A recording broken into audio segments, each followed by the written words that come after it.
G'day and welcome to this week's client question.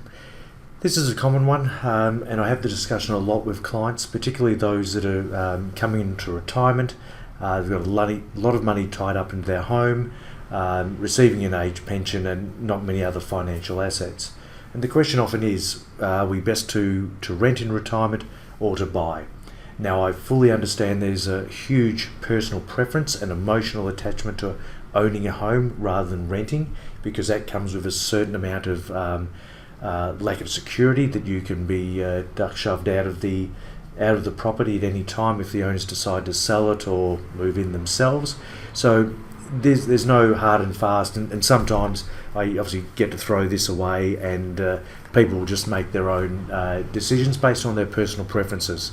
But from a financial point of view, this is where we look at obviously the pros and cons of each. And from a financial point of view, as long as we can get decent accommodation at a reasonable rate, where Australia lacks at the moment is the longevity of rental agreements. 1, 2, 3 years.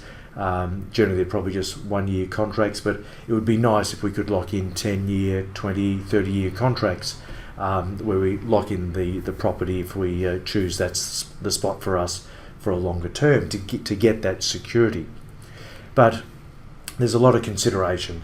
So the people that I see that struggle in our community is often the widowers that they've lost their partner, their spouse, and they've gone from a age pension of around $35,000 per year, living in their home that they own, not many other financial assets, and all of a sudden their partner passes away and they go back to a single age pension, and that is shaves off 10 grand, and they've still got to run the car, the house, the lighting and all the bills. So it doesn't cost significantly less. Obviously, really the cost of the rates don't change, the power and so on doesn't come down by half if it's only been used by one person instead of two.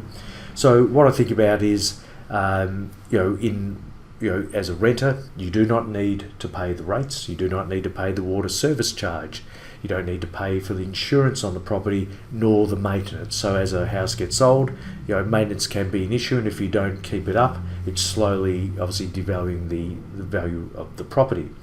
In addition, from an assets test point of view, renters receive a substantially higher upper assets test threshold. So the assets test is a lot higher, so it means you have more financial assets if you're a non-homeowner, and the age pension will cut out at a lot higher level.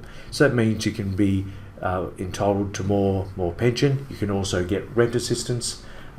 So the mass to have the liquidity, the cash, is quite attractive. So from a financial point of view, for me it makes a lot of sense. Do I do it in practice? Well, no, I don't. I like the security of my own home, and two, I don't have those age pension considerations because I'm not age pension age. So there can be absolutely some substantial financial benefits in renting in retirement as opposed to owning. I fully understand that most people's preference is to own, but in retirement, cash is king. Cash is what puts the bread, milk and butter on the table, and not how big the house you live in. So even downsizing, if you can do it and leave money in your pocket, is a great idea. And if you can get good quality accommodation at good rental rates with a decent security, then I reckon that was an absolute option for people, and you don't have to own your own home.